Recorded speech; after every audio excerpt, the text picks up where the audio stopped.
Kakching police station की मनुंग चनबा सोरा कैथल मनाक्ता खना चैनबगी थौदोक अमदा थांगना यानबा यावनबदगी मचिन मनाव अहुम यावना मियोय तरुक सोकले हाइरे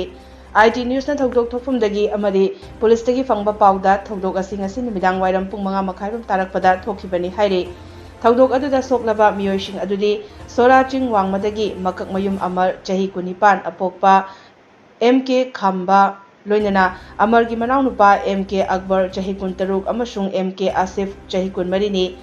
अतोप नाकलमगी असोकपसिंग अदुना सोरा ममांग लेकाइदगी एमडी अनास खान चही 14 अपोकपा एमडी इबोयाई अमदी अनास खान की अपोकपा एमडी इबोयाई चही 95 अमसुंग सोरा अवांग लेकाइदगी एमडी मुस्तकिम चही 10 नि हाइरे पाव असिना हाई सोकलबा मखोय तरुक की मनुंगदा मकक मयुम आसिफ अमसुंग मकक मयुम अनिसना थौबाल डिस्ट्रिक्ट हॉस्पिटल दा पुखतुना लाइकनखी अदुगा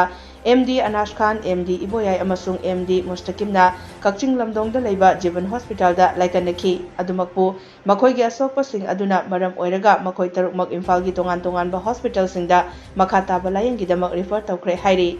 ngasi thokiba khana chainabagi thodok adu hana shu mamangda khana chainabagi thodok thokiba leikre ngasi amuk hana